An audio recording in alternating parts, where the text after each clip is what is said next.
योगरतो वा भोगरतो वा संगरतो वा संगवीनः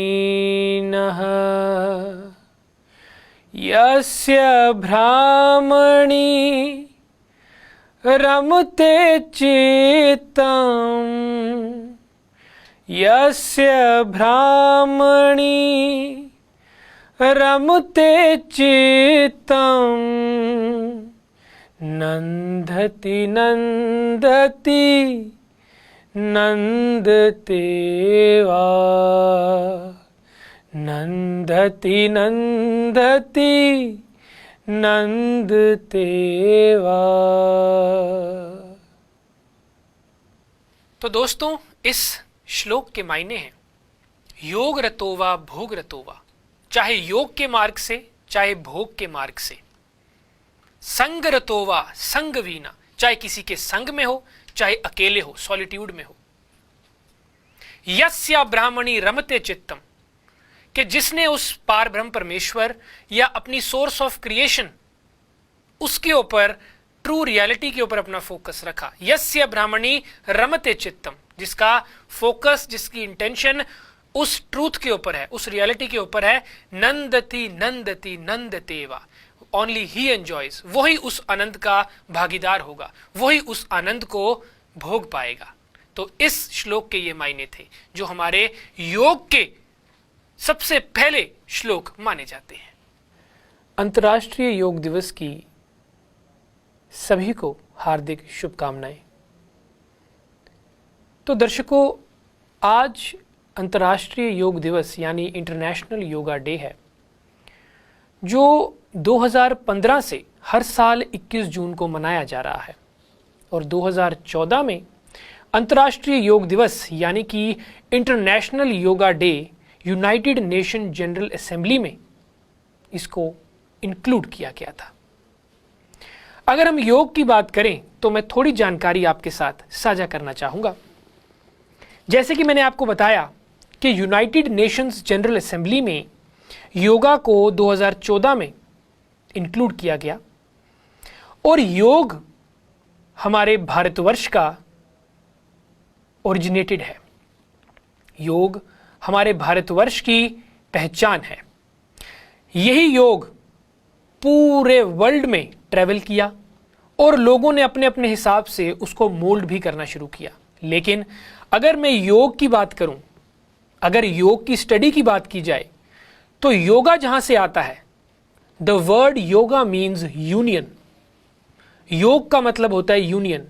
सिर्फ ट्विस्टिंग और टर्निंग, हमारी बॉडी को ट्विस्ट और टर्न करने को योगा नहीं कहा जाता। योगा का मतलब होता है यूनियन। यूनियन किसके साथ?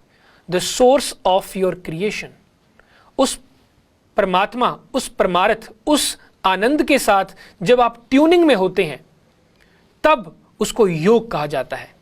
योग is the union of the Atman and the परमात्मन।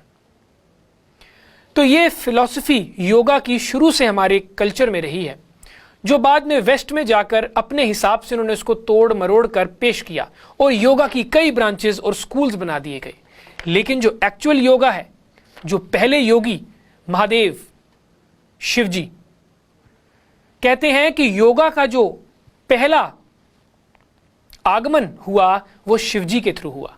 भगवान शिव ने कैलाश पर्वत पे आसन लगा के बैठ गए और उनके सामने वो 7 ऋषि, जिन्हें हम सप्त ऋषि करके जानते हैं, उन्होंने वो योगा उनको बताया और वही योग वो सप्त ऋषियों द्वारा पूरे भारतवर्ष के साथ साथ पूरी दुनिया में ट्रैवल किया।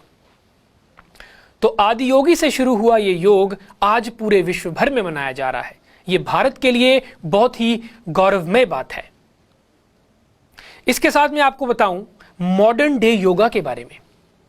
तिरुमलाई कृष्णमाचार्य, ये 18 नवंबर 1868 में इनका जन्म हुआ और 28 फरवरी 1979 में इनकी मृत्यु हुई।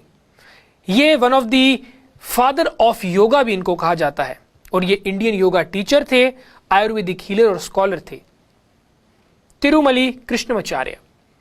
और इनको फादर ऑफ योगा के नाम से भी जाना जाता है और 20वीं सदी के सबसे ज्यादा इन्फ्लुएंशियल योगा टीचर्स में ये आते हैं। दर्शकों, आज के दिन मेरा ये सौभाग्य है कि मैं आपके साथ ये सब चीजें साझा कर पा रहा हूं और कुछ ऐसी चीजें योग से जुड़ी जो मैंने अपनी जिंदगी में या मैंने अपने लाइफ स्पैन में जो मैंने सीखी हैं, क्योंकि मैं भी बड़े ही दिलोचार से योग को फॉलो करता हूं। वो योग जो आपको यूनियन करवाता है उस परमात्मा से, जो आपको अपने आप के भीतर जाना सिखाता है। मैं काफी लोगों को पढ़ता रहा, जैसे कि आचार्य रजनीश, जिन्हें ओशो के नाम से जानते हैं। उसके बाद अभी जो ईशा फाउंडेशन के नाम से सदगुरु जग्गी वासुदेव, जो वो फाउंडेशन आश्रम चला रहे हैं कोयम्बतूर में, उन्होंने पूरे वर्ल्ड को टच किया है। कितनी गौरवमय बात है कि पूरे वर्ल्ड में योगा को भारत के नाम से जाना जाता है, क्योंकि भारत में ही ओरिजिनेटेड है। लेकिन कई बार योगा को अपने हिसाब से ट्विस्ट और टर्न दे के लोग अपना बिजनेस भी चलाते हैं, लेकिन इसका यह मतलब नहीं है कि हम अपने ट्रेडिशनल योगा को भूल जाएं। 84 आसन हैं योग में।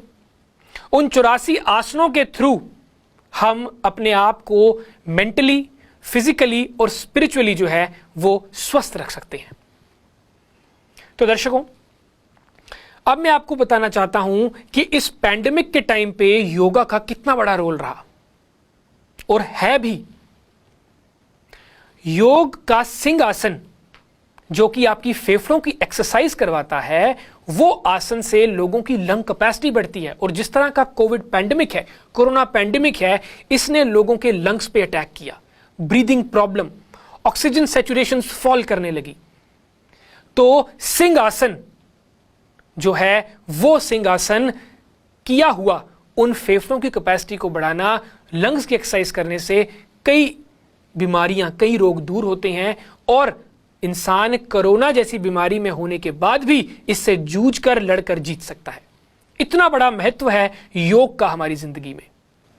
और आज अंतर्राष्ट्रीय योग दिवस के अवसर पे मैं आप सबको एक चीज कहना चाहता हूं कि हम अपनी संस्कृति को, हम अपने पुरातन योग को ना भूलें, क्योंकि यही हमारे पास वो खजाना है जिससे भारतीय संस्कृति आज तक चल रही है।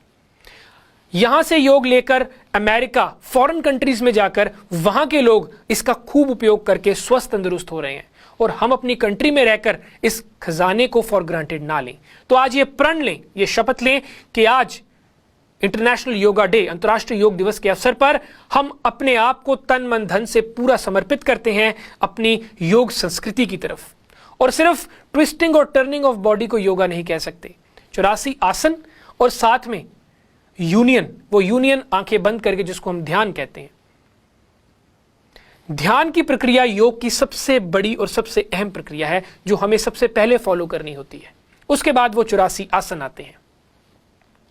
तो मैं उम्मीद करता हूं कि आज के दिन ये मैसेज सब तक पहुंचेगा और लोग अपने 24 घंटे की दिनचर्या में 1 घंटा जरूर योग के लिए निकालेंगे और अपने जीवन को स्वस्थ और सफल बनाएंगे। और अपने छोटे बच्चों को घर पे भी योग करवाइए। 5 साल की उम्र से अगर बच्चा बड़ा है वो योग कर सकता है और आगे स्वस्थ रह सकता है। उसकी जिंदगी जो है, कई बीमारियां, एस्थमा, ब्रोंकाइटिस, लंग्स के जितनी प्रॉब्लम होती है, बच्चों में कंजेशन ज्यादातर रहती है, वो दूर हो सकती है। तो ये सारी रिसर्च हमारे पुरातन ऋषि मुनि योगी करके गए हैं, हमारे लिए ट्रेजर छोड़ के गए हैं। और आज एक कर्तव्य समझ के मैं हर्षवर्धन सिंह आप सबके सामने ये चीज लेकर आया हूं कि हमें योग को अपनी जिंदगी में जरूर अपनाना है और 24 घंटे में से 1 घंटा योग को देना है। मुझे दीजिए इजाजत। आपको बहुत बहुत शुभकामनाएं अंतर्राष्ट्रीय योग दिवस की। नमस्कार।